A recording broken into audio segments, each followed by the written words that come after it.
Yeah, I think we can wrap up whenever you like. Oh, thank you. What I would like is some type of a soundbite. Something like, Carol, where you would say, this is Carol Roux, I played Missy on Into the World. Something like that. I could just say that? Well, add something to it. What could we add to it? And that this is here's some of my stories or something like Why that? don't I say, this is Carol Roux, I played Missy Matthews on Another World. I was on the cast from the day it started.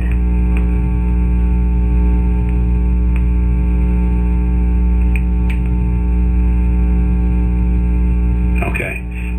That's no good? Yeah, no, that's good. And then What I said. we'll do a second part where you say,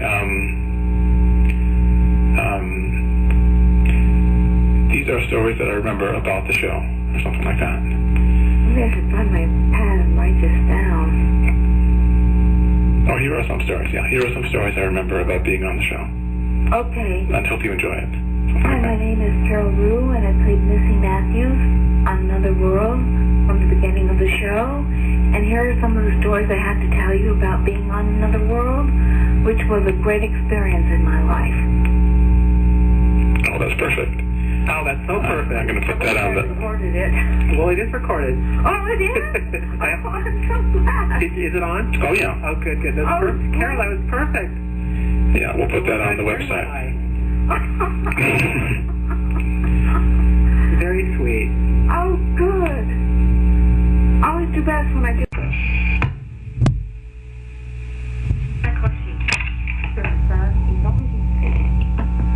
Please hang up.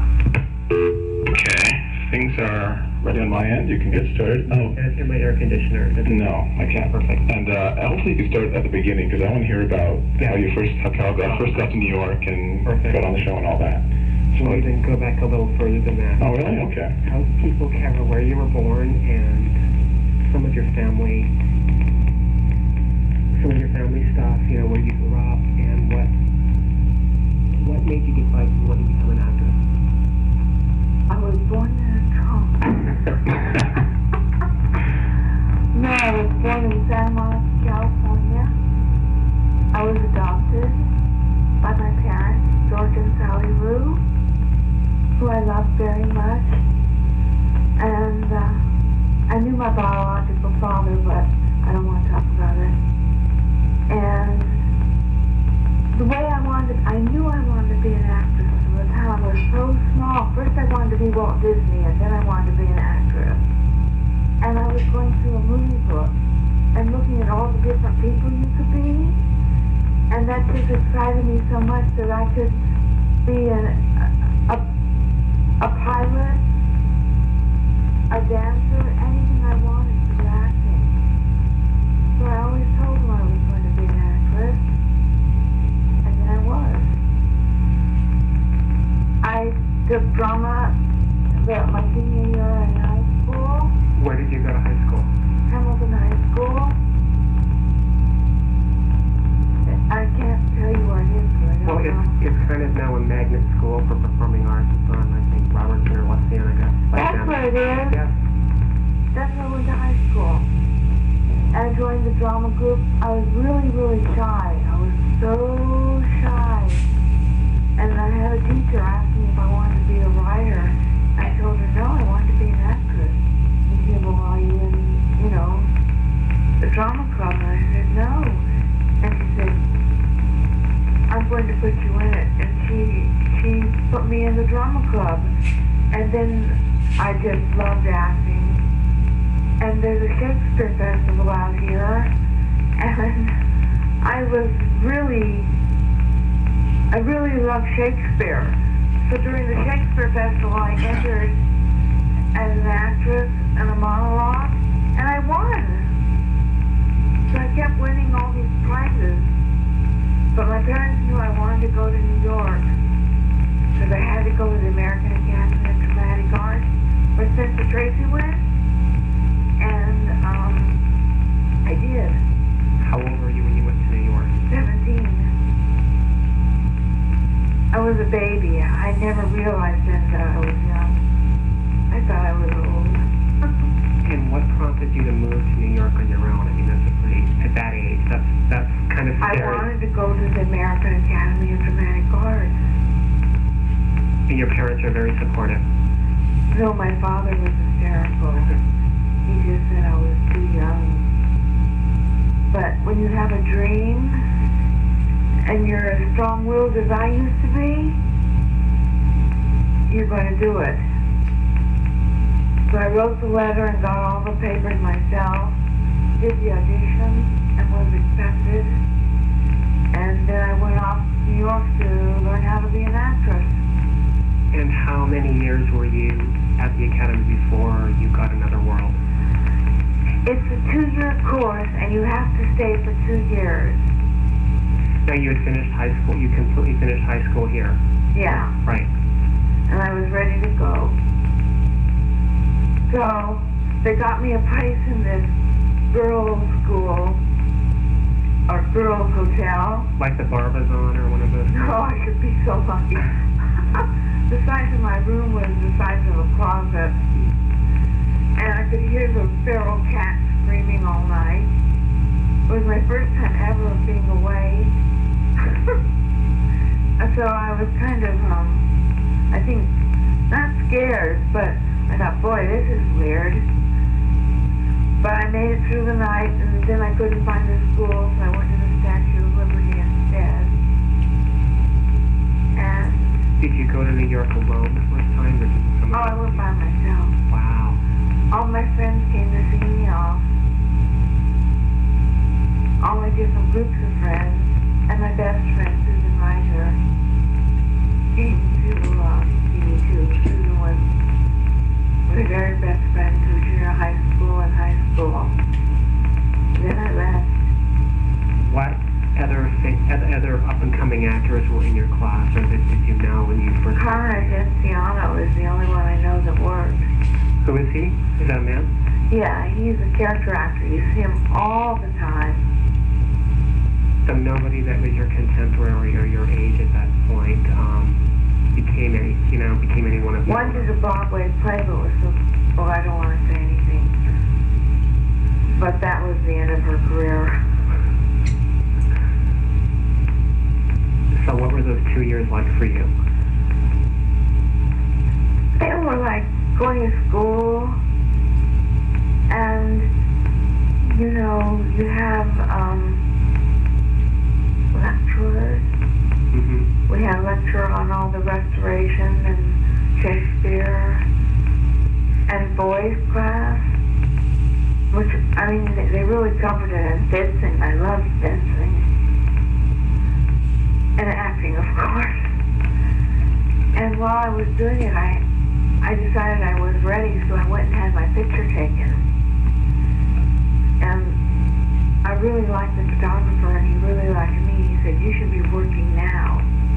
There's no reason why you shouldn't be working now." And this was how long into when you first started? How? Oh, it was about a year. Wow. Or maybe I had, maybe 3 months till Donna was going to graduate. So he sent me out, and I got an agent. I did a scene for them from 12th Night and this little play called Up on the Thumb. And, boy, I'm just trying to remember. I did my scene with a friend from school, and they said they would take me on and be my agent. That was United Talent. Mm-hmm. And they weren't allowed to take me. There was a deal with the school that they wouldn't take any students until they graduated. So as soon as I graduated, I started going out on parts, and I went out on 3 things and got the first 3 things I did. And one of them was Another World. What are the other 2 things? Oh, Dad, poor Dad, Mama's hung in the closet, and I'm feeling so sad. What does that mean? It means, oh, Dad, poor Dad, Mama's hung in the closet, and I'm feeling so sad. That was the play. That was the name of it. Oh. Who can explain it? And so did you do all 3, or did you choose Another World, or could you have done all 3? Well, Another World came in first. And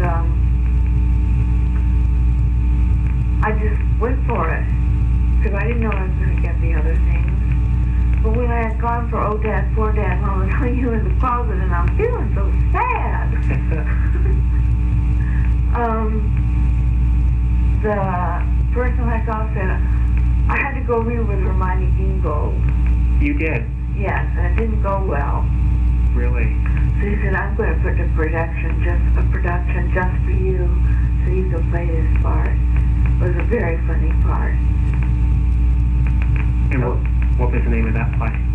Oh, Dad, poor Oh, it was the same. Okay, I thought you said it was a different production. It was a different production of the same play. Oh, I see. Okay. So he did put a production together, and I told my agent, he said, you tell your agents I'm putting together a production for you. And I went and told them, and they thought, oh yeah, he was just saying that. And when he called to say he put the production together, they made me call and say I didn't really think he meant it, when they should have taken the blame for what they'd done. Because I told them, I said, he told me he was going to put a production together for me. I guess it just doesn't happen to most young actresses. Right. Well, but you didn't know any better because you were so young. I didn't know anything. I was a baby. You thought that's the way it always was, probably. I thought, yeah. No, I didn't. I thought it was, I told them. I thought they would know. I know. So before we start into another world and you're beginning there, who were your favorite actresses, TV actresses, film actresses, favorite actors, that sort of thing? Who did you look up to? Who did you want to emulate? Who did you admire? And what television shows did you watch, if any, at that point? And what were some of your favorite movies? Well, I'm a movie fan. I've loved movies since I was a little girl. I've collected, I'm one of those collectors. Which means? I collect posters and lobby cards, which they don't make anymore. I just love film. I would see as many films as I could. And I had an older friend who took me to foreign films. So I got a great love of foreign films. Any specific directors? Andre Bida. And then I guess the rest would be typical. Marcel Carny, who directed The Children of Paradise, which is one of my favorite films. It's French. And it was made during the war when Hitler said, no, you can only make an hour-and-a-half movie. So he made this 3-hour and 15-minute masterpiece, which I love. They just did it. And it's a beautiful, beautiful story, and it makes me shiver every time I see it. Was it a silent film? Yeah, no. It was made in the 40s when Hitler was... Oh, okay. It was made in occupied France. Wow. So the fact that they did it. And, sorry. That's okay. What about American films or movie stars that you admired or... Okay. I used to think you could pick your 10 favorite films, but I was wrong. So, starting with The Silence, Tolerable David, which was Richard Barthelmess, which nobody will know, and The Wind with William Gish. Did you ever meet William Gish? She sent me, her and her sister sent me an autographed picture because they knew somebody on my show, Pat, who knew the Gishes, and since everybody knew I loved, they used to call me Queen of the Silence because it reminded them of a silent movie star. Who called you Queen of the Silence? Shepard Strudwick. Oh. I love Shepard. Who knew the Gishes on the show? This guy named, I think his name was Tommy. I'd seen him all the time when I was growing up. He had red hair and freckles, and his ears sort of stuck out. He was darling, man. He was an actor? Yes, he was an actor on our show. Was he a major character, or was he just a bit player, or? Well, he came on to play, I think, a police captain or something. So he only lasted as long as that storyline lasted. Okay. Who else at that point, when you started, did you admire? Okay, my favorite actress is Lorette Taylor, who I've read a book about because I used to go to the Drawn bookstore and ask for books on all the famous actors, and the guy would save me first copies and give them to me. And Lorette Taylor was a stage actress who built her own theater and had this incredible life, had an affair with John Gilbert and fell apart, and didn't act for 13 years straight. So I'd always been hoping I would be Lorette Taylor. Lorette Taylor was the best actress I ever saw. I saw a film clip of her, and everything they'd written in this book about, I mean, she shimmered, she shined, you couldn't take your eyes off of her, and she looked like she was doing nothing. But I watched her become young before my eyes. She was a brilliant actress. Had you ever seen her in real life, or was she? No, she was dead by then? Quite dead. Okay, I didn't remember the time period. Oh, that's okay. So who else did you look up to at that point? Me. Well, you mentioned you were a fan of Spencer Tracy's, and Oh, Spencer Tracy is my favorite male actor. That's why I wanted to go to the Academy, because Spencer Tracy went there. And Spencer Tracy is a great actor. I remember they used to have his shows on television, and I would leave the room and it sounded just like a person was talking. But he wasn't acting at all. The realism of it. Yes, he was a great actor. And he became my favorite actor when I was 13 years old, and saw Captain Courageous. Actually, he's not that good at Captain Courageous, because he has an accent he can't quite master. But he's wonderful.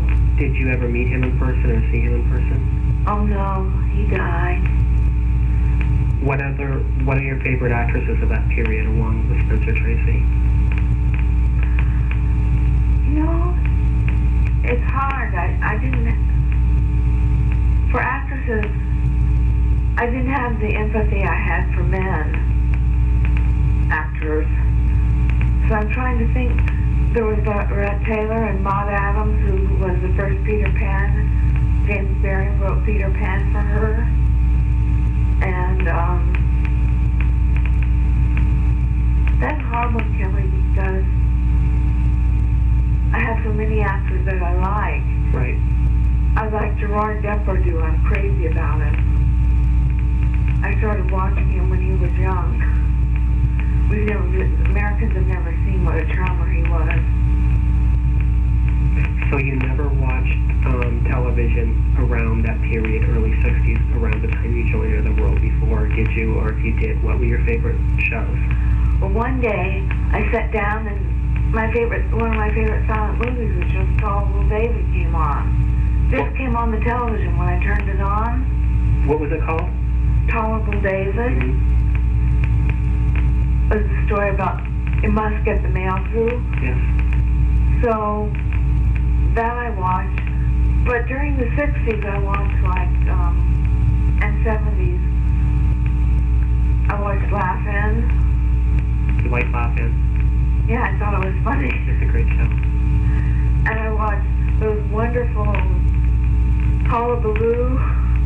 What was that? Was that a special? That was a rock and roll show of the time, where they had girls that danced in cages.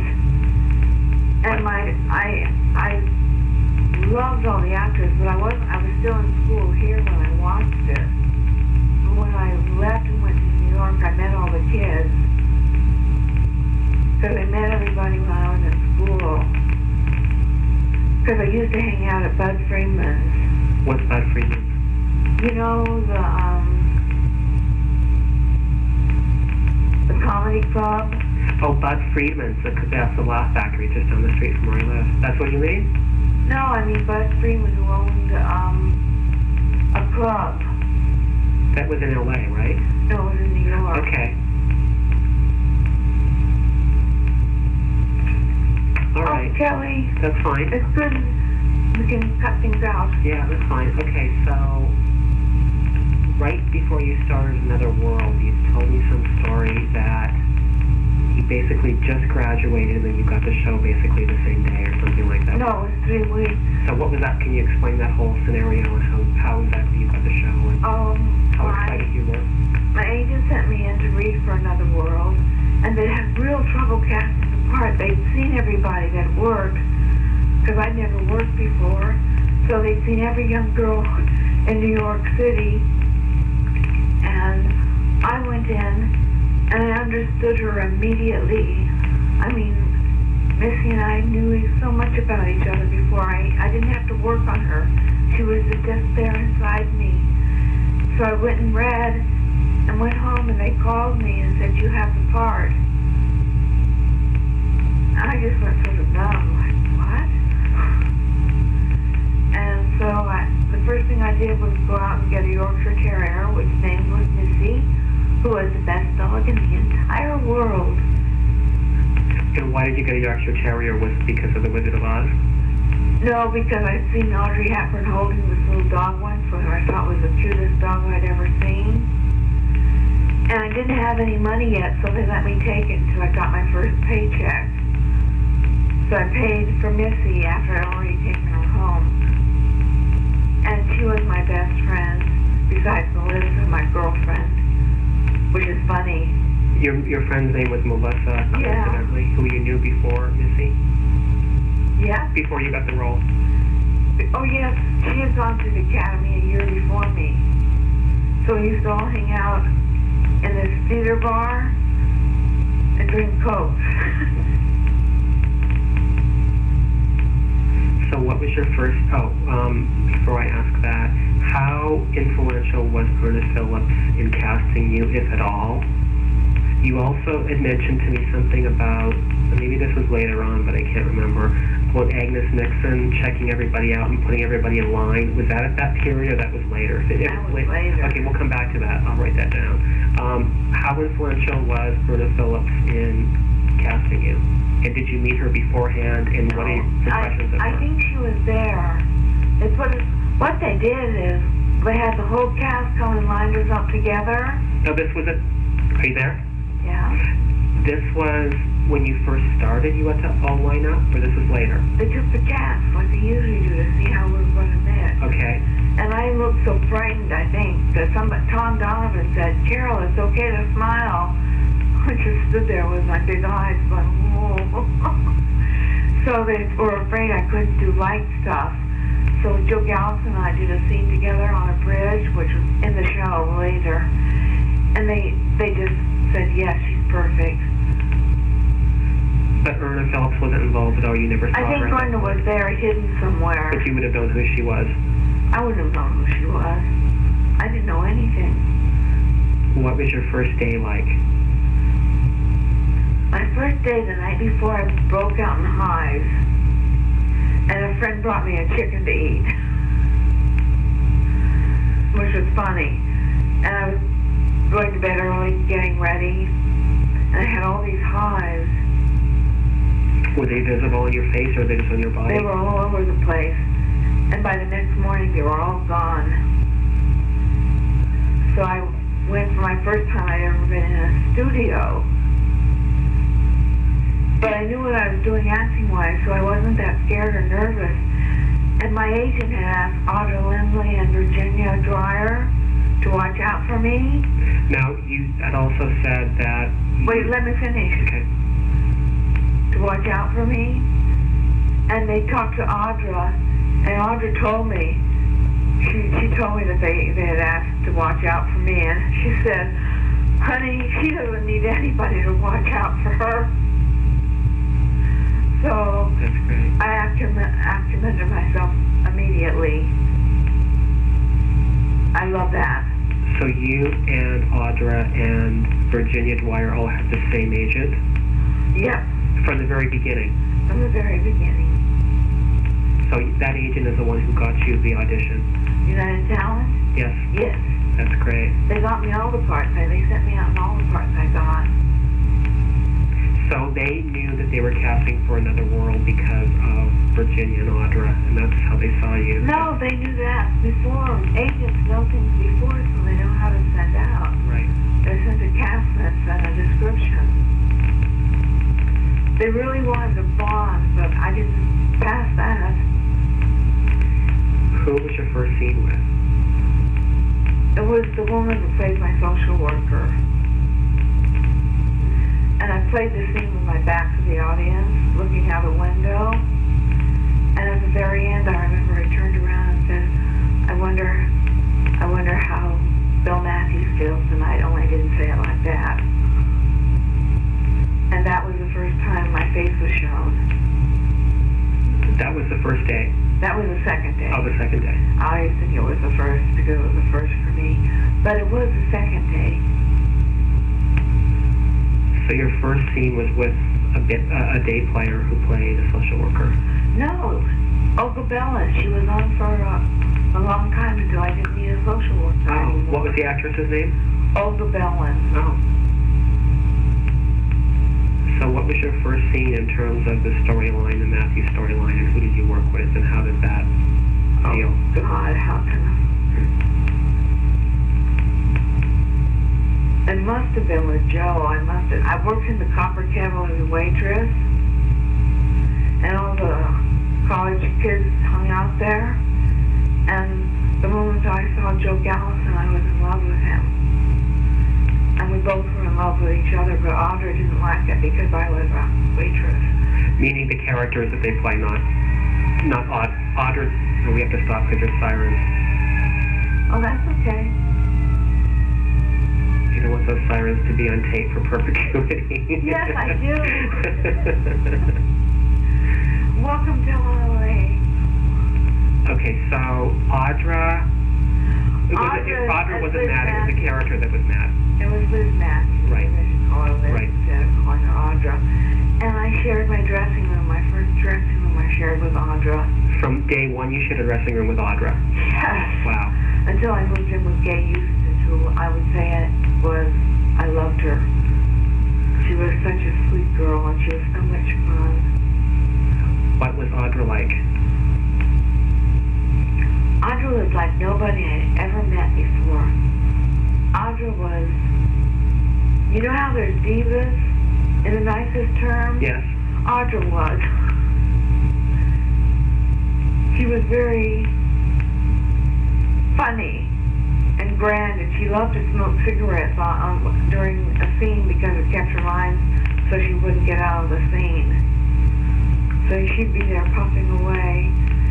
And then she decided that because she was carrying the show, which I think was sort of a misdemeanor since Joe Gallison and I were, and she finally left over a money dispute. How many years was she on the show? Like 4 or 5 or something? About 3. You also had another story about the first Liz Matthews, or the second. Oh, poor Sarah Cunningham. Yeah, can you tell that story? Sure. The first day we all went in to be looked at before the show started, there was this lady, Sarah Cunningham, that was famous for her long, long hair. And they told her she could have the part if she would cut her hair. Well, she cut her hair, and they fired her the second day. Did they say why they fired her, or? No, because I wasn't even there the first day. I never even saw her. I heard all the gossip when I came in that second day. So when you came in, all of a sudden Audra was in the role? Audra was in the role. I never saw Sarah.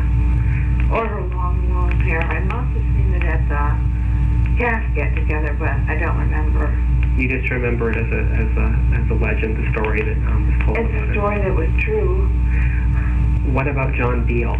Because he was, I think he also was on the show. I don't remember him at all. You don't at all? So he was probably gone, maybe.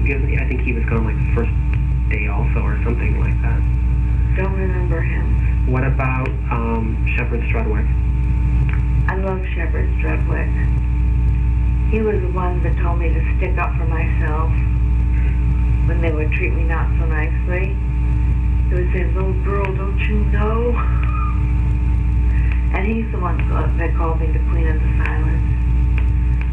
And I adored him. And he had seen one of my favorite actresses that I had never seen, Maud Adams. And I used to go and say, "Can you just tell me one more time, was she wonderful? Was she as wonderful as she was supposed to be?" And he would say, "Yes, she was just as wonderful as you think." And then he'd gave me an autographed picture that said "To the Queen of the Silence." Do you still have it? No, I'm so upset that I don't have it. He was also a silent movie star, wasn't he? Wasn't he in silent? No, that was Leon Janney, who played Shepard's part. Okay. Before he did. Oh, okay. For some reason I was confused. I thought... Nobody remembers Leon. Leon he had been a silent child star. Okay.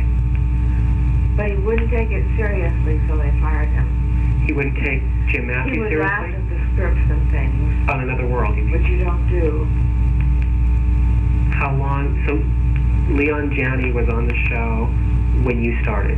Yes, and I adored him. And then he was gone a couple years later, or whatever it was. I don't know how long it was, but I know he was gone and Shepard came in. And you liked Leon Janney? I really did.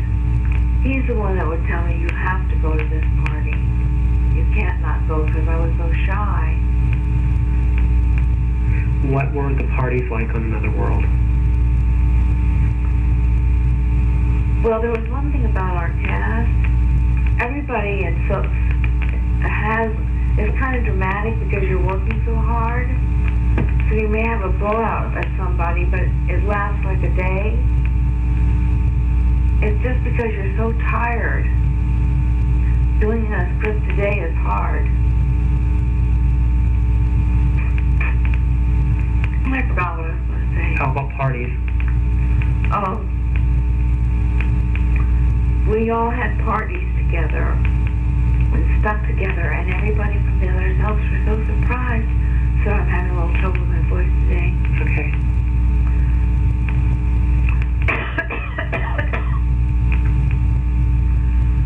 We had parties with each other, and the other subs couldn't believe how close we were. And we stayed that close until other people started coming in. And then it changed the dynamics. The show became probably very popular, and it was also hard to maintain that. We all went to dinner together. Right. I remember at Lincoln Center, some lady came up and yelled at Audra. Because of the character? Yes, Audra was always getting yelled at. Because during the summer, the tourists are in town. So in spite of Audra's character being mean to you, she was nice to you off screen and you adored her. She was amazing. Some days I wanted to kill her. Why?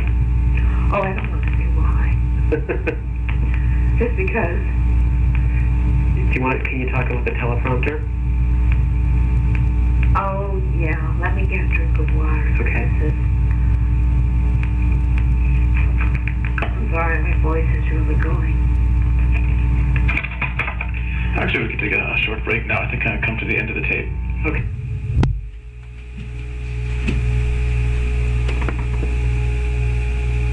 What was her name? Fran Sharon? Fran Sharon. Okay, all right. Okay, yeah, right. She lasted only a few days, I think. No, she lasted for quite a while. Really?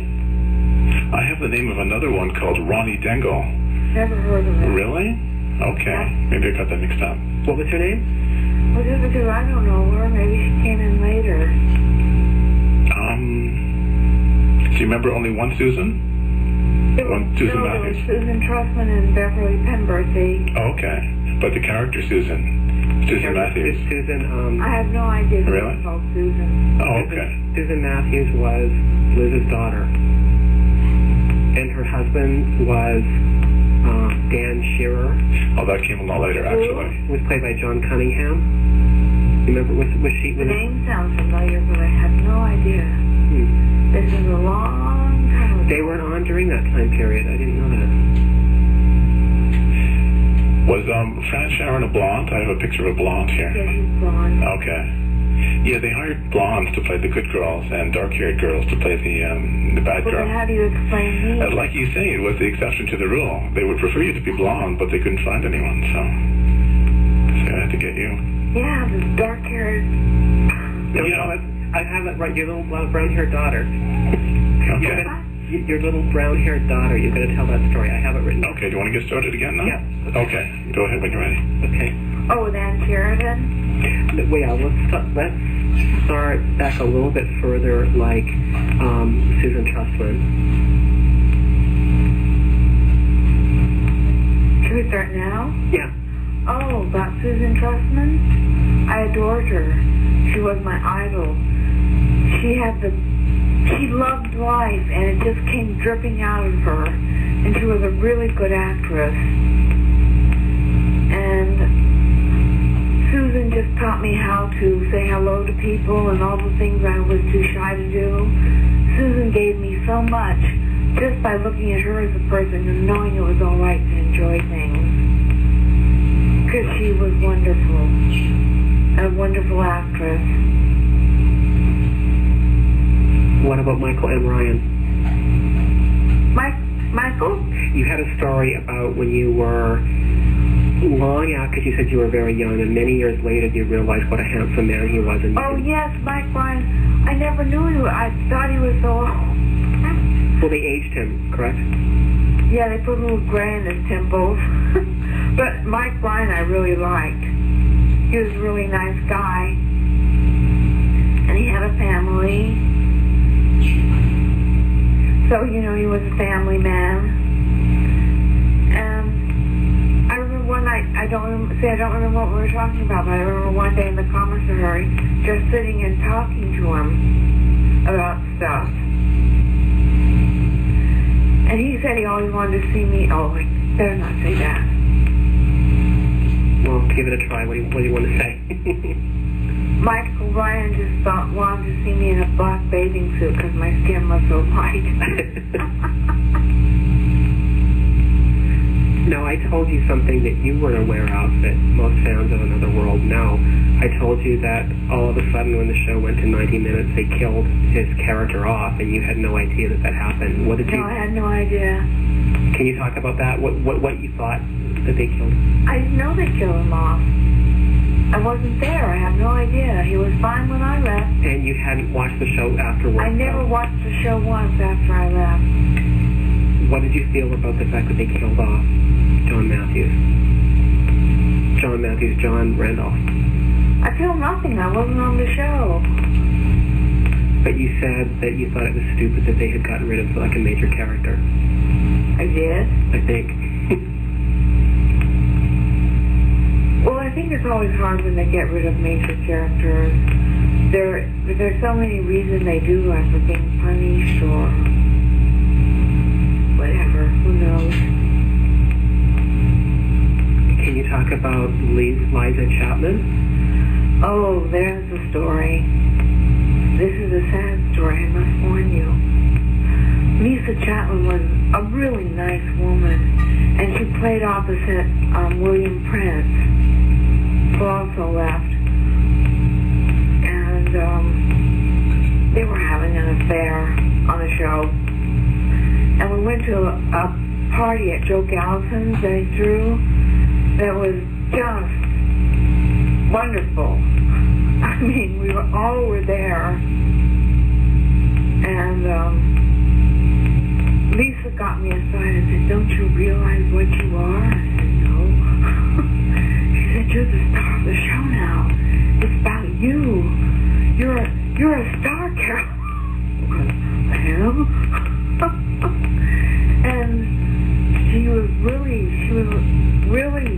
just overwhelming to me, telling me how much I was worth and all this stuff, and telling me how much she admires me. And that night, coming back from the party, Liza and her husband were killed in a car crash. And how did you find out? I went downstairs, and my doorman told me. He said one of your colleagues was killed, or whatever he said. And I just immediately went upstairs and called Susan so she wouldn't hear it on the news. Susan Trustman? Yeah. And then I spent the day with her. Did the show shut down production that day, or was it on a weekend? Nothing ever shuts down production. But they had to write her out. I don't know how they did it. I don't remember. I just remember I couldn't believe it. It was like almost I couldn't mourn because I couldn't believe it was true. And especially after that night of her telling me I was what she always wanted to be. I mean, that was really hard. That's heavy. So they never recast that role after that? No, it was gone. Okay. What about Jackie Courtney? Jackie and I, in the beginning, were really good friends. And she was funny, and so was I. And it was shared a dressing room with Jackie. And then I did. I came in and shared it. Susan left. And Gay had left. So at one time we were really good friends. But you know how things happen when you're young? We just had some disagreements. And we weren't close friends anymore. And that was really painful.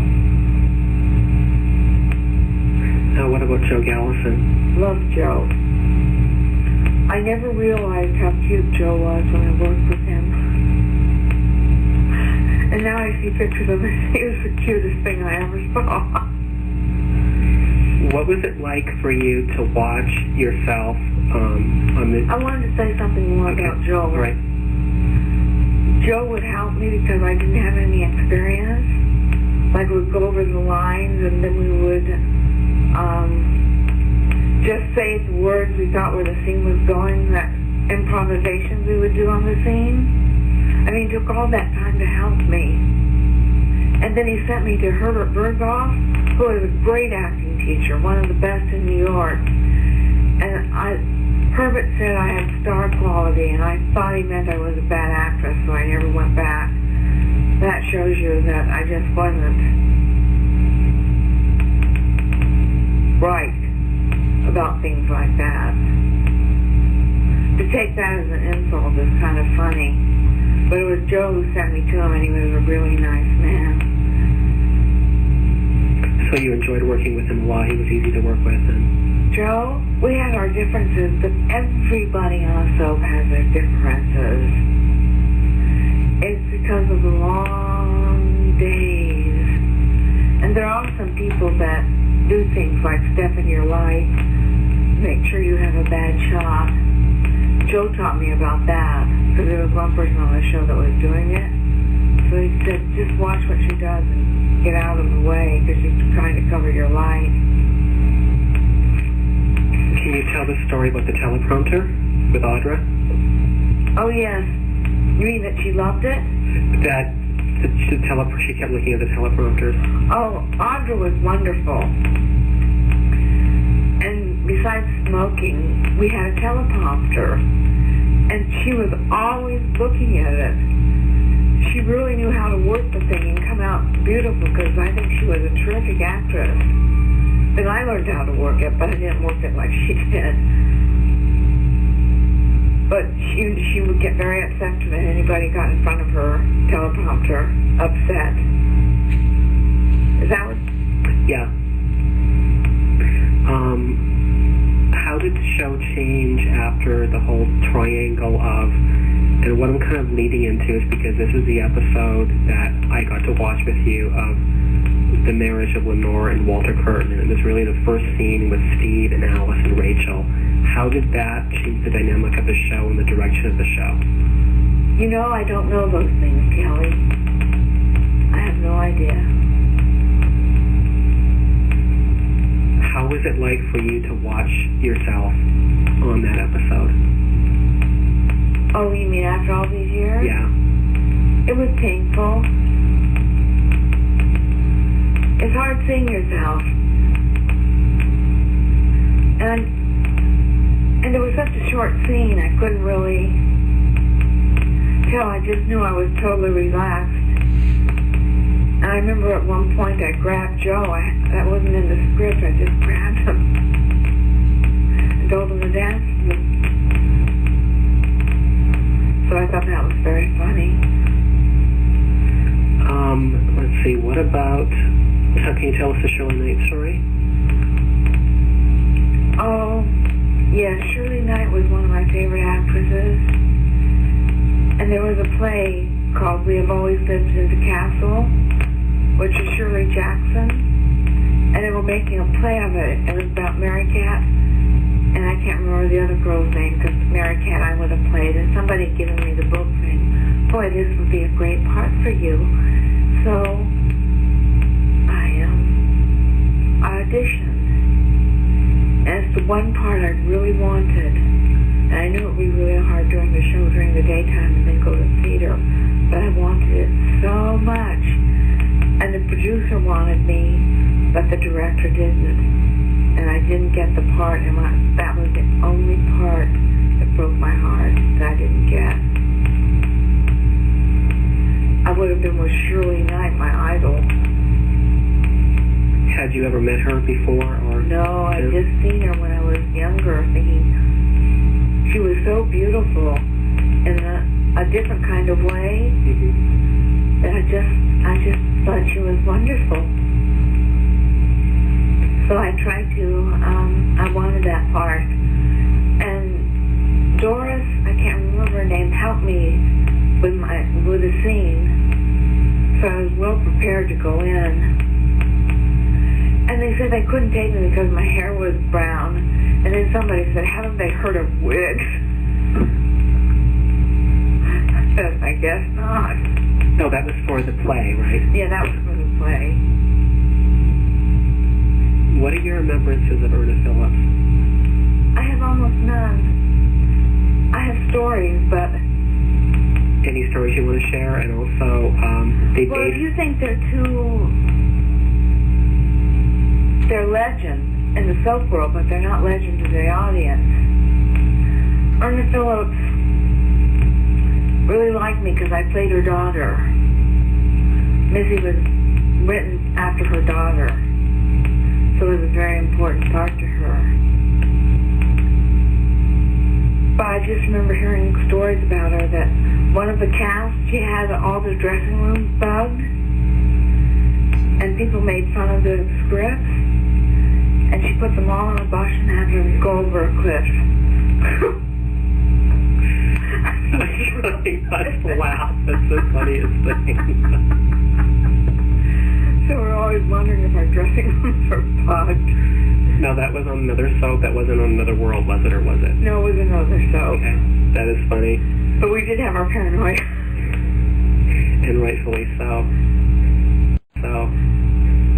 But our director made us take everything seriously and had no use of people who didn't take their work seriously. And I took mine way seriously. Did Erna champion for you a lot? Did she? No, I don't know. She said yes to hiring me. But I mean, during the course of the years and when you came back later, I mean, obviously she hadn't had a say in it, and she must have... Oh, she was gone. It just... I hate to say this because it makes me sound like I'm bragging or something, and I'm not. When my contract with Another World was up, they didn't renew Joe Gallison and I. And that was very upsetting because we found out at the party that we weren't being renewed. And we went off, and people got really upset.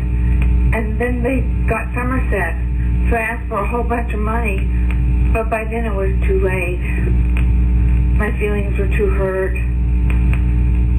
I'd never had a breath since I was a kid, and I just couldn't do it anymore.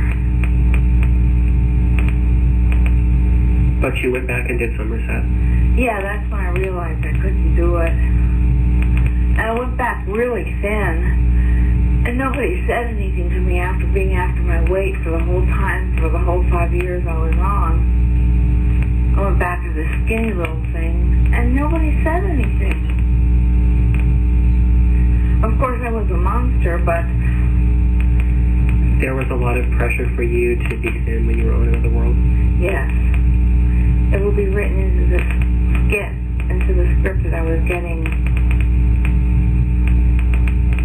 Sort of fact, there was a scene with Joe Gallison for Valentine's Day, and of course he brought me this big box of candy, and I was showing it to people and said, oh, I can't eat it because I'm watching my weight.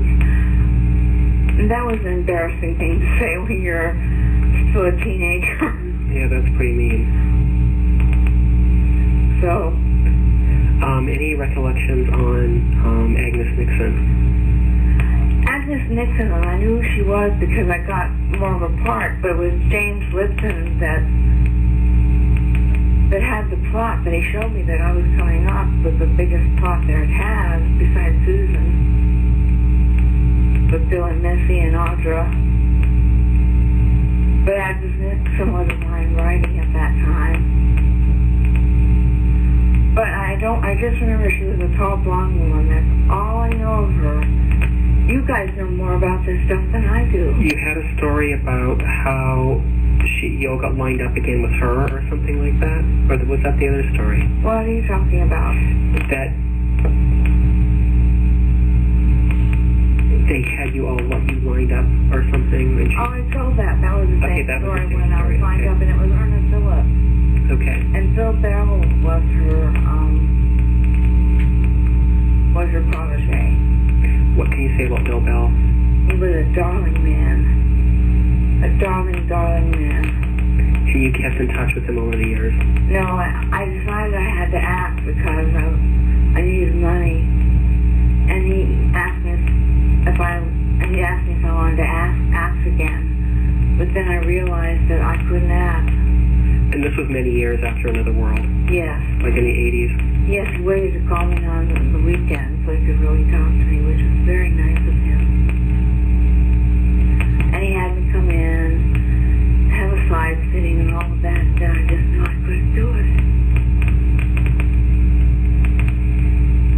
What about Constance Ford?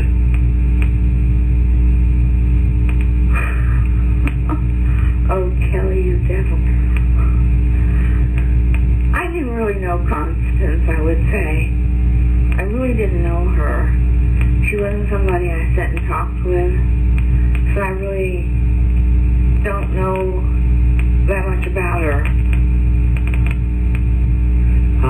What about Nicholas Coster? Was he on the show? Yeah, but he was with Susan. He what? He had his plotline with Susan. With Susan Sullivan? With Susan Trustman. Oh, okay. So you weren't really in the same scenes or anything? I was so shy, I didn't talk to people. So there are a lot of people I met that I just was too shy to talk to. And sometimes it put me at a disadvantage because I remember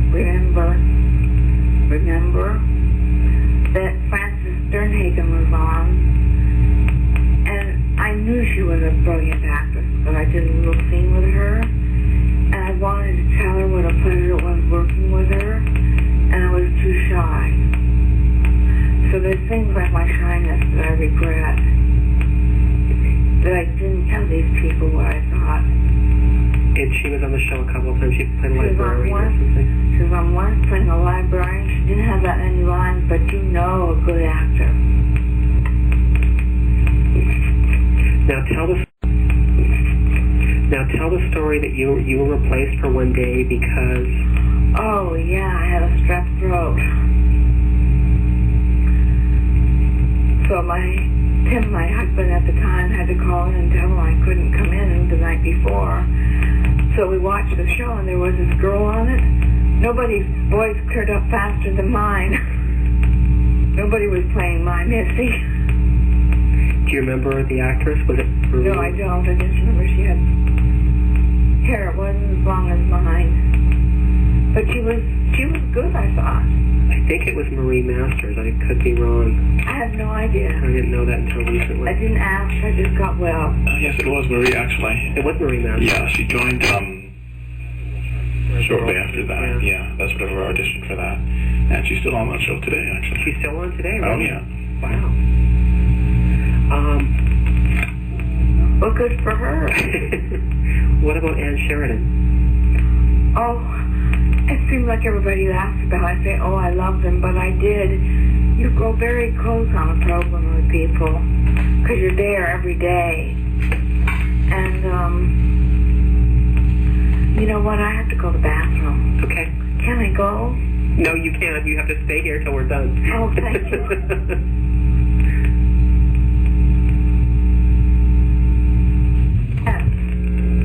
She played my mother, my long-lost mother. Oh, wait. Did you start the tape? Yeah, go ahead. Okay, sorry. I'm sorry.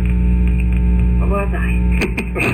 Ann Sheridan. Ann Sheridan. Yes, Ann Sheridan played my mother, Catherine Corning. And in the show was that Missy had always said that her mother would have never have left her. That something had to happen to her. So it drove Missy crazy when she found out that she was her mother. And that's when she ran away and got hit by Danny Fargo. But on Annie, she was just the sweetest woman. And she called me her little dark-haired daughter. Why? Because she went out and did this television show where she had a blonde-haired daughter. She used to just call me her little daughter. But after she played with the other woman, she called me her little dark-haired daughter, and the other one her little blonde-haired daughter. And she had red hair. Anne had red hair and the slimmest legs I've ever seen. And she was so kind that one time I went to rehearsal and I had a dizziness that you get sometimes from the cold in New York in your ear. It's like an infection. It makes the room go round and round. And I was at rehearsal and I couldn't even read. And Anne took me in her limousine over to the doctor and waited for me while they looked at my ear, which was an outstanding thing to do and very kind. It was like she really took care of me. How long was she on the show for? Do you remember? I don't remember. Did you keep in touch with her afterwards or during? Or? No, she did with me, but I didn't because I don't necessarily write. I'm not good at writing people. Now I just call them. I was on a train of thought about that. Oh, that's okay. Before to get, I have a couple more things, but since we're on Ann Sheridan, can you tell a story about going to upstate New York to shoot? But you've got to bring it up because I'm going to cut my voice out. But talk about going to upstate New York to shoot and how you shot it and when you shot it and the production values when Missy got out of prison. Oh, yeah. There was a scene that we filmed partly in the studio, and then we went to upstate New York to film at this thing that looked like a prison. So when Missy got out of she was pregnant by her rape. I'm sorry, I got offline there. When Missy got out of prison for killing Danny Fargo, which she didn't do, they took us out on location. And it was on a Saturday? I'm sorry, the dog is barking. Yeah, it was on a Saturday. Was that often that they would shoot? Never. I can't remember it happening when I was on the show ever again. But they shot from the top of me walking through the doors of the prison.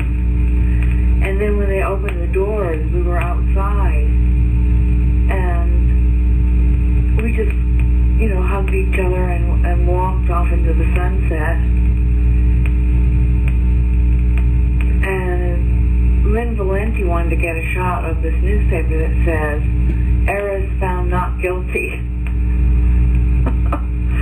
But the paper wouldn't go it, so we didn't get the shot. But it was fun. It was fun going out on location. What brought up, you remember that story that we saw with you, the wedding of Lenore and Walter, and just me and our mutual friend Dennis were amazed at the production values of the show at that time. I don't remember it at all. Well, that's what made you talk about how the production values were just incredible for a soap at that time. Oh, I meant for the whole soap from the beginning. Yeah. We had bigger sets because NBC didn't have a soap and they wanted one, so they put all their money into Another World, and we worked in a gigantic studio. We had gigantic sets. Can you talk about the studio at all? Like, what you knew about the history of the studio and what it was like working there? I remember the studio that I worked at. It was on Avenue M and East 14th Street. In Brooklyn? Avenue M and East 14th Street in Brooklyn. And it had been the Biograph studio for D.W. Griffith. So me loving film, I was just overwhelmed that we're shooting there. and we're shooting there so we could have the big sets. They brought in a crane for one of my shots. It was just a shot at the end of the show to swoop in from the air onto my face. And no soaps did things like that. You didn't see production values like that. But as the show grew and grew and grew in popularity, and that was when I was on, it got more elaborate. Was it like going from black and white to color? Was it a big difference? I mean, how? No, the cameras were just bigger. Was it an exciting time because television had been primarily black and white and all of a sudden color was something new? No. I was a very blasé person. The first year I was on, it was in black and white and it was live. We didn't tape anything, so you had to do it. So in front of millions of people, you better get it right. But when we went to color, we started taping shows ahead. So if anybody got sick or something, we wouldn't be left in the lurch. So then when you finished the show for the day, mostly when you shot live, you went to another rehearsal studio to do your rehearsals? Oh, it was a grinding day. You got up and did the show, which meant you got up and everybody was going over their lines in their limousine, and actors are very noisy. So sometimes you couldn't because there'd be so much laughing and everything going on.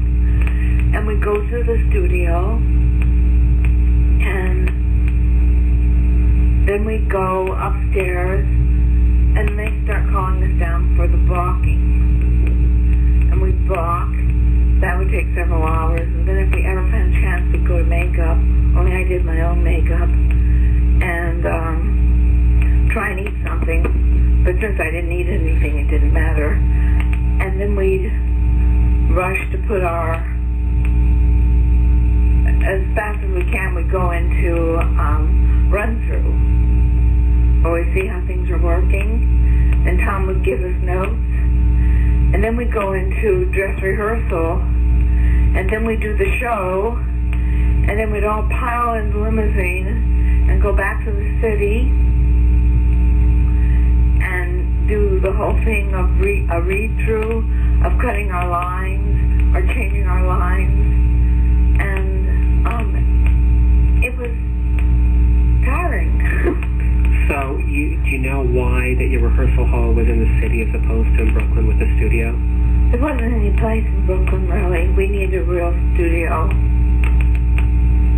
Then we moved to the Essex Hotel, which had a problem because it was Essex. I can't say Essex. it. Thank you. Can you do that? Essex Hotel. And one of the numbers had gone, so it said Sex Hotel. So that's where we went to go to rehearsal. When we started moving upscale. Like our first party was in the rehearsal hall. They had a banquet room. And then it ended up at some big hotel. So the whole time you were on the show, the rehearsals were always someplace other than the studio? Yeah. Which we had to go back to the city, and then we had to try and catch a cab home. But one of them was down near the Bowery, so that was scary. I remember one time I got so upset I decided I would walk all the way to Midtown. And you lived there? I got really scared of the Bowery, so I came back and waited for a cab. Where did you live at that time? I lived so many places I can't even remember which one I was at. I mean, when I was on the show, I lived so many places.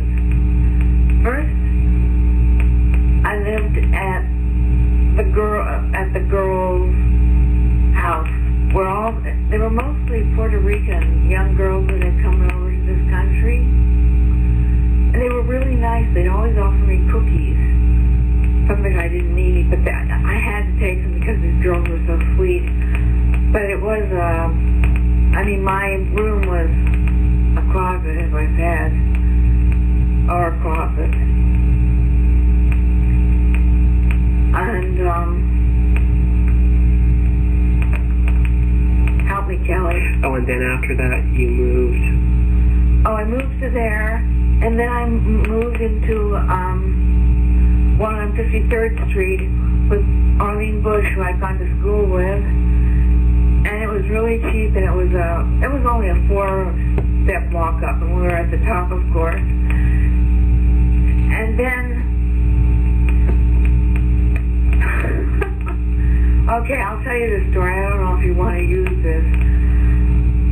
Carmen Ginciano, who I mentioned, had a crush on me.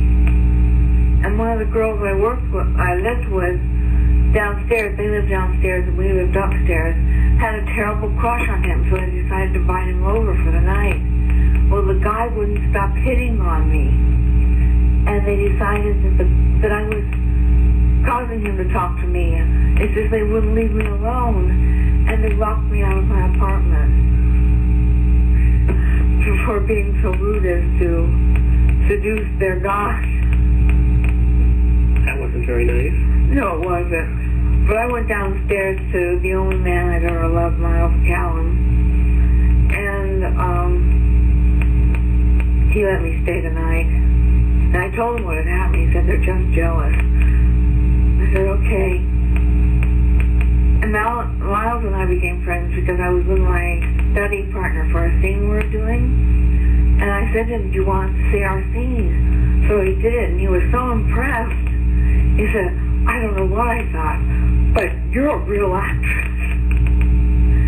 And I adored him. I'm not ashamed to say that now. He doesn't know it, but I really loved him. So you continued to do, like, acting workshops and acting classes while you were on Another World? I tried, but I found that doing classes, which teaches you a whole different approach, was getting in the way of my work, so I had to stop. Because I was just a natural actress. Can you talk about sharing, you shared a dressing room with Susan Tyrell? Oh, sure. One day, I'd been up for a part, and I lost it to Susu. And this was for a play? Yes, it was for a play, and I forgot I had the audition. Life in New York was busy. And so she was on our show, and I recognized her from The Help. And she was playing an extra. So I felt really bad that she was being put over where they don't even have speakers in the rooms. And asked her if she'd like to share my dressing room. So I brought her down, and she really was a nice person. And I was really glad I'd done that, so she didn't have to be sort of humiliated or put down a peg. Did you keep in touch with her afterwards at all? Or? No. When I came to California, I saw her at a party, and it was just like, hello! Did she remember you? Oh, yeah, of course. What's that noise? Is that... I took a glass of water okay. because my voice is so deep I can hardly talk. No, I heard it. No, it sounds sexy, Carol. Don't worry. It does? I wonder if it's my cord. I keep hearing this. No, I think it's me taking gulps of water. Okay. Can you talk about the music in Clark Morgan and Charles Paul's theme? Clark Morgan was a really nice man. Oh, let me say somebody awful. But he was a really nice man. And I really liked him. But the music, when it would come on the set, would drive us crazy. Because we'd hear the organ while we were trying to act, and it was so distracting that they finally stopped playing it on. But I remember Clark as being a lovely man, and he was greatly missed. And did you ever meet Charles Paul, who wrote the theme song? Nope, I never met. The actors were so get fairly to themselves. Tell me if you can hear this. A little bit. It's Lozenger. Okay, what you put your lozenge in? That should help unless I sound like I have a lozenger in my mouth, which I do. That didn't work. I'm sorry I don't know more about Clark.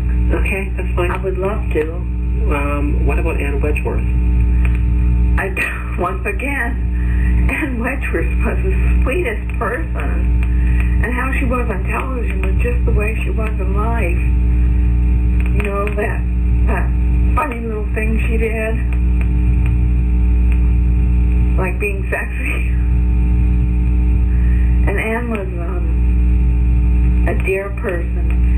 And just before I realized I couldn't ask anymore, we were doing a scene at Somerset, and she said to me, because I was on almost every day, she said, honey, I just don't know how you do it every day. And the next day I couldn't. But it was so sweet of her to notice the kind of stress I was under. Did you follow her career afterwards or see her in other things? I would see her. I saw her in a Gerard Depardieu movie, Green Card. But I didn't keep in touch with anybody. I was so ashamed that I couldn't act that I just let it go. Who were some of your favorite directors and how influential were they on? I had one favorite director, and that was Tom Donaldson. And he was on the show from the beginning, and when he left, he taught me how to act. He literally took this malleable piece of person and turned her into a fine actress. And he would always thank me for shows afterwards because I was so kind of floaty when I first came on. Then I learned how to break down a script and do all the things you're supposed to do, which I never learned at school. You also mentioned you like Len Valenta. Yeah, Len was a nice guy. I didn't adore him like I did Tom. Tom was like, I don't want to say God, but that's what he was like in reference to the show. So, Len Valenta was really nice. I went over to his house so we could watch the silent movie of Tarzan. Because he loved movies and he collected them. Because he had a 16mm projector. Mm-hmm. He took all those home movies at the show also, but you don't remember those being done? No, I don't remember them at all. Yeah, when we saw them, you couldn't tell if some of them were you or not, just the way they were shot. They could have been you, and then you're like, you didn't... I think I would have remembered. Yeah.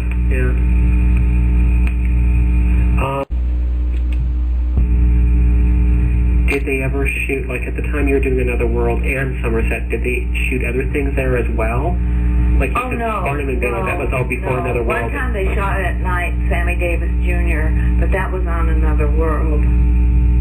So they only and he used our dressing room, which we had suspicions about. That was Gay Houston and myself. Did we talk about Gay Houston? Yeah, we did. Okay, what about the woman who replaced her, Barbara Rodell? Do you remember her at all? Yeah, I do remember Barbara, and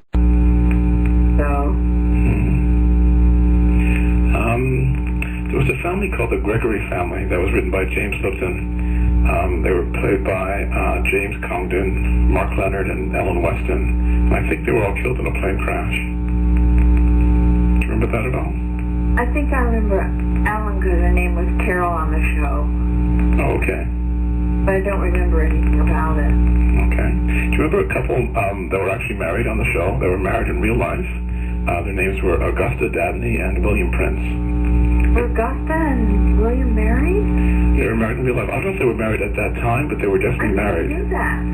Oh, really? Okay. I'm sure they would have. They actually they played on different soaps, and they always played married couples on the soaps.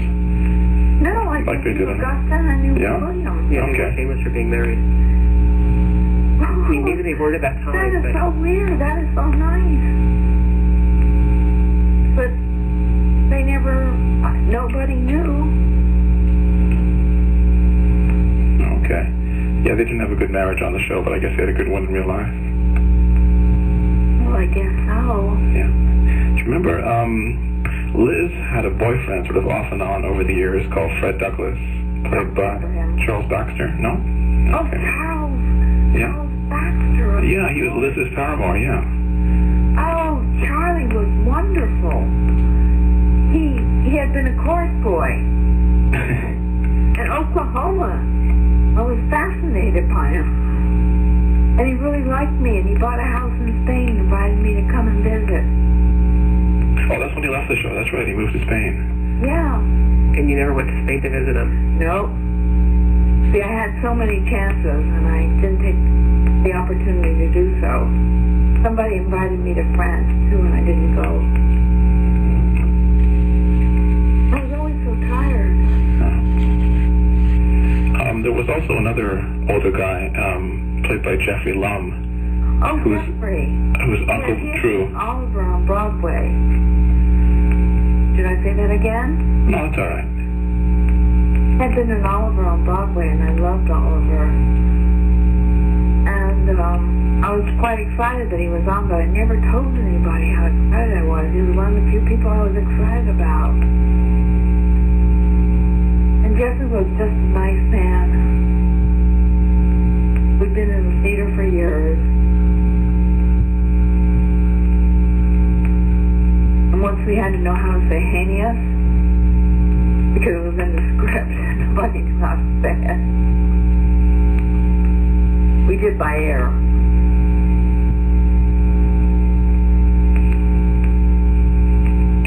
Okay. I think the last question I have is about maybe the wedding of Bill and Missy. Memories you have of that, or something about the dress. Oh, I had this beautiful dress. It was an old-fashioned dress. It was made, my costume designer decided, since Missy always wore little blue and white dresses, that they were going to make me the most beautiful wedding gown they could, and they did, and it looked like about 1900. It had the train, and it was made out of imported lace.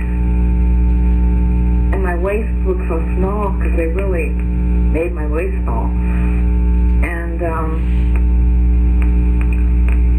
the wedding was too bad, because the night before the wedding I got sick and was throwing up. So I did the wedding sick. So I missed most of the fun of it. I would just say, you've got to get on. You can't be sick. You can't be sick. And, what do you want to know, Eddie? Oh, that's enough. Yeah, it's a pretty good story. And there was that picture of Joe Gallison's real wife? Oh, yeah. There's a picture of myself and Bill, or Joe, and his wife Cornelia Smart, who was going to marry, and she totally upstaged me in the picture. She ran and threw her skirt up, and since I was wearing a very prim and proper old 1900s dress, I wouldn't have done that. I stood like they stood for their pictures then. And nobody knows who she is on that picture, but that's who she is. Although I have told people.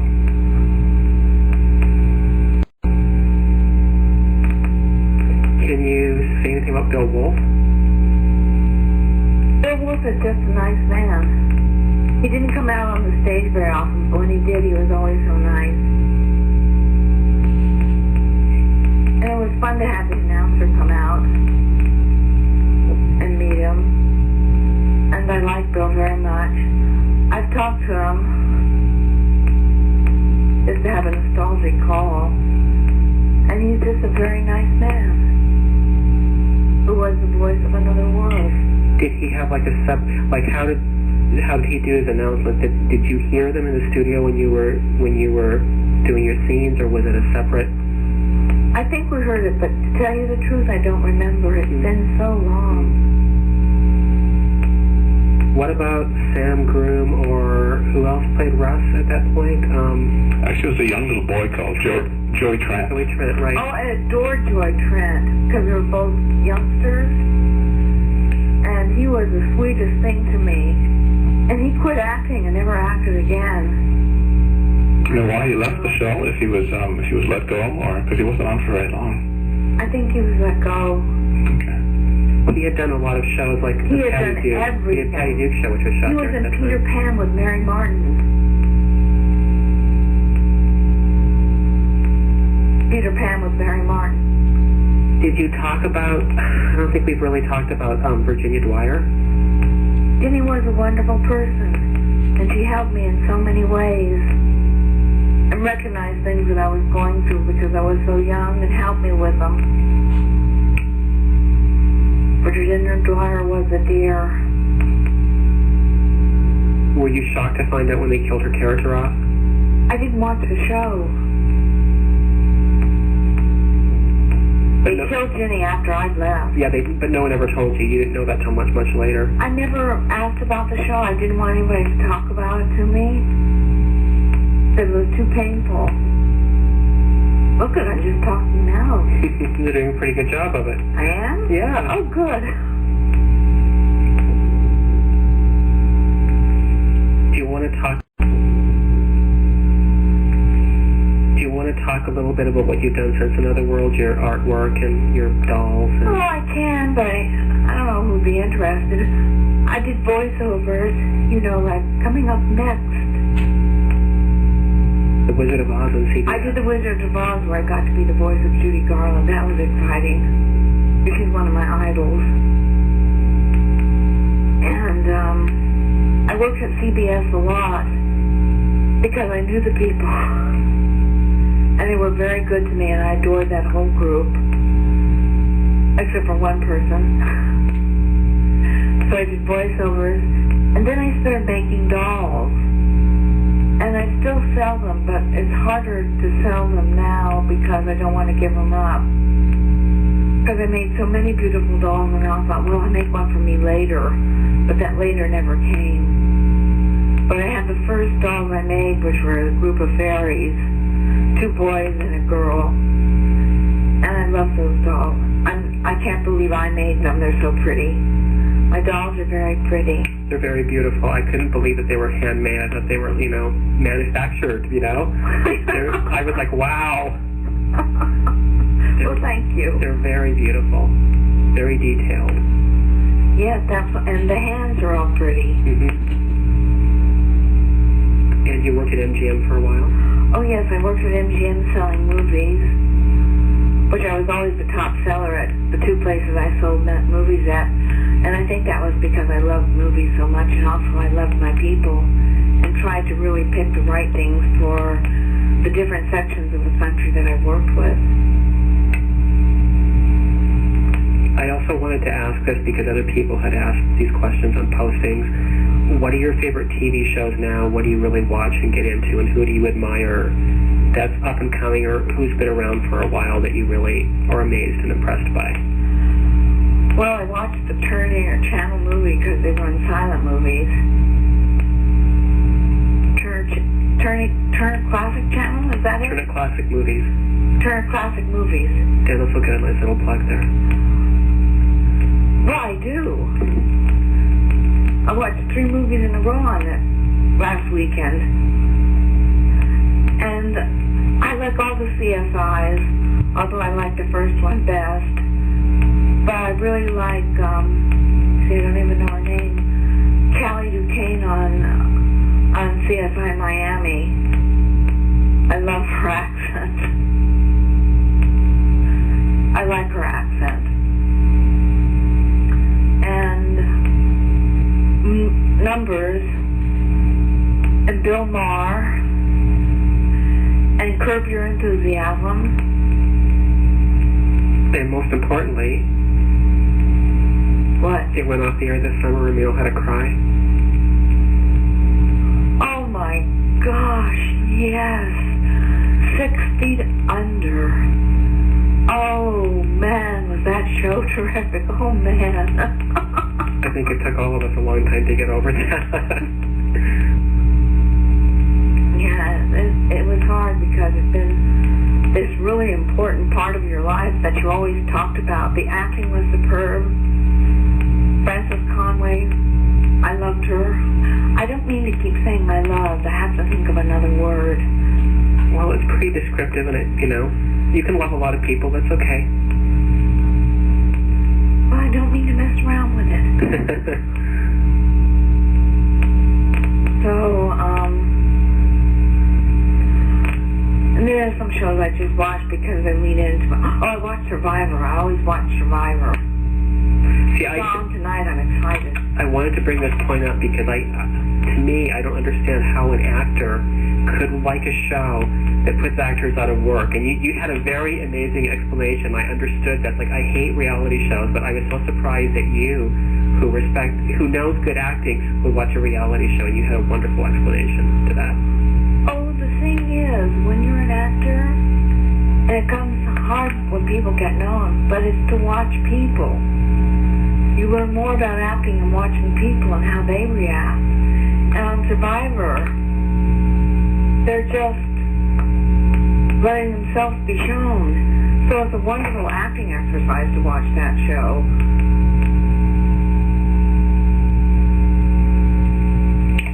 But your experience with Henry Ford, I think you did a play once, Our Town, and you spoke to him Henry about Fonda. that. Oh, Henry Fonda?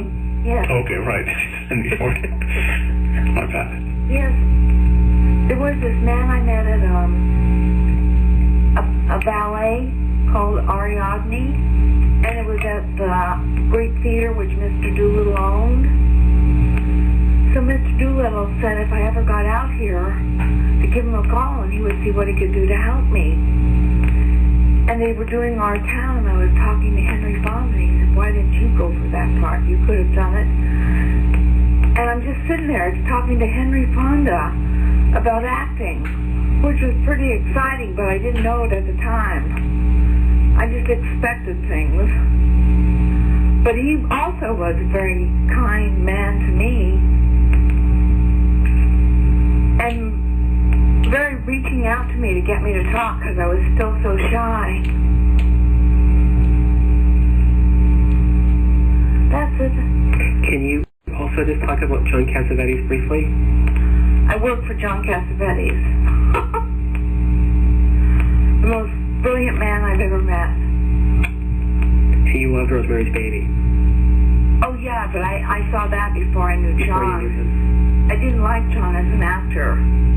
But in reality, he was just the way he was on camera. It was just the way he was. And he would tell silly jokes that would make me fall off my seat and laugh so hard. What's your favorite Cassavetes movie?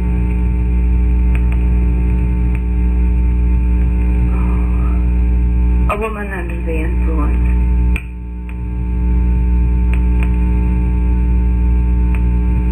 Because I knew what the genesis of the movie came from and all that. And I met him at a screening of A Woman Under the Influence, and I just told him how much I loved the movie, and he said, you want to come to work for me? I said, oh yes. So I did. And I sold movies, which I had done at another place. At MGM I had sold movies, not sold them, rented them, which was fun because I'm so into film. And they had the whole library, and the RKO library was open to you. The RKO library was open to you. Any more? Did you hang up on me? No, I think that's all the notes that I have. I can't think of anything. I'm sorry, I'm exhausted. We've done a lot, actually. For 2 hours, Carol, Yeah. that was pretty good. I know, and I can barely talk. Well, you didn't show in your voice at all. It didn't? You sound sexy. I keep telling you. Well, I should have a cold all the time. One other, this is a kind of a major point because I think to hear it in your words is kind of important. You have always maintained that you and Joseph Gallison were the first super couple. No, Joe, yes, I maintain it too, but Joe said it first. saw that he said it in some magazines. Can you say That the we were word? the first super couple. Can you say it again so it's clear, so my voice isn't in there? Sorry. Okay. Joe Gallison You think of and like myself, Did Missy, you guys actually make fun of the name? we were the With first actors super in couple, the show? and that's the truth. Make fun of the name of the show? We're the first couple that the whole fun revolved around. Yes, they all said.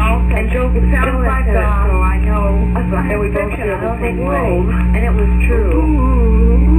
And NBC who had What bad did you think of ratings, the opening we went credits? up They to had the number first 2 opening when our credits, which was story in was black and white, and then it changed only to these interlocking rings. crossover What did you by think of that? As the World Turned, our mother show.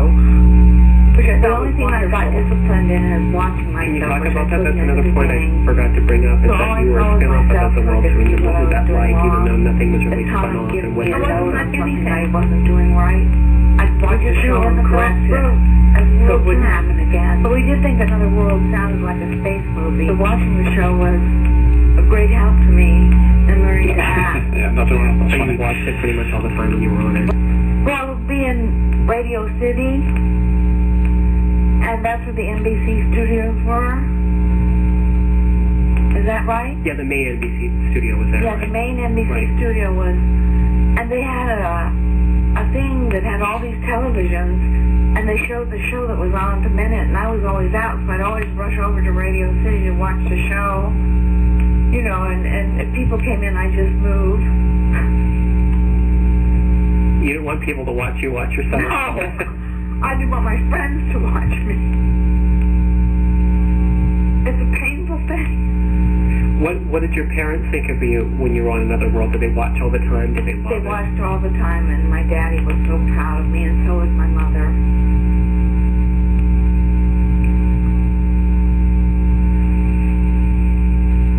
My mother answered my fan mail for a while and told her every intimate detail of my life, so I had her stop. I should have stopped her sooner. Like, Mom! That's a great story. It is?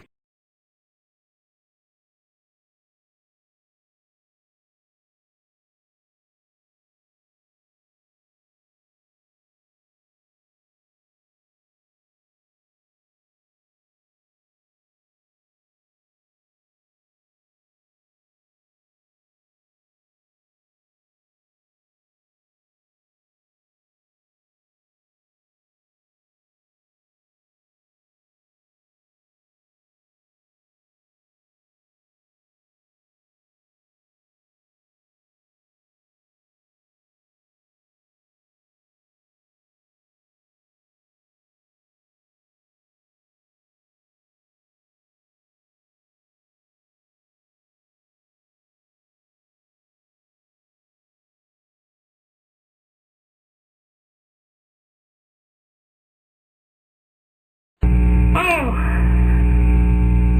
I'm sorry I have a cold on this day. Well, you wouldn't tell. You sound the same Can't to me. you tell I feel so scratchy? No, you sound. No, you don't sound. Doesn't sound bad at all. Yeah, I think we can wrap up whenever you like. Oh, thank you. What I would like is some type of a soundbite. Something like, Carol, where you would say, this is Carol Roux, I played Missy on Another World. Something like that.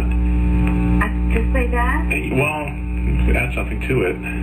What can we add to it? And that this is here are some of my stories or something like Why that. don't I say, this is Carol Roux, I played Missy Matthews on Another World.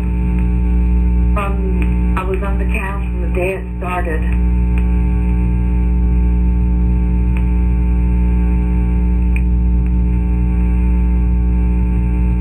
Okay. That's no good? Yeah, no, that's good. And then What I said. we'll do a second part where you say, these are stories that I remember about the show, or something like that. Maybe I should find my pad and write this down. Oh, here are some stories. Yeah, here are some stories I remember about being on the show. Okay. And hope you enjoy it. Something Hi, like my that. name is Carol Roux, and I played Missy Matthews on Another World from the beginning of the show. And here are some of the stories I have to tell you about being on Another World, which was a great experience in my life. Oh, that's perfect.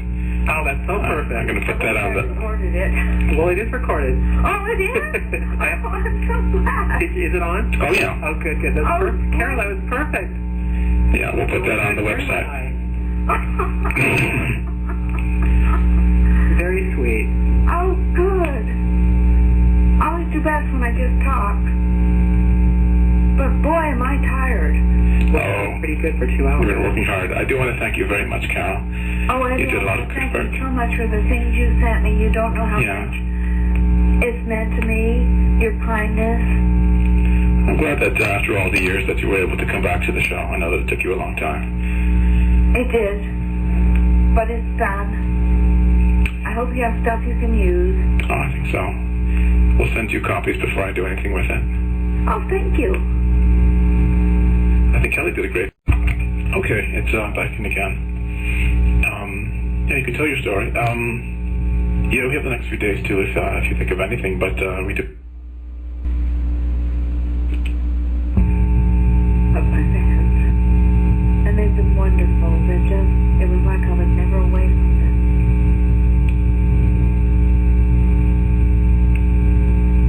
That's all I know. Now you're stealing my line. I think that would be a good title for your autobiography, Carol. You could say it would be the title would be That's All I Know. That's very funny. It's Kelly's line. Whenever we talk, and I would always say, And we're ready to hang I'm up. ready to hang up. It's like, that's all I know. And she's And like, I okay. stole it from him, and I say, and we both say, that's all I And know. there's this pregnant pause before we say, that's all I know for Yeah. today.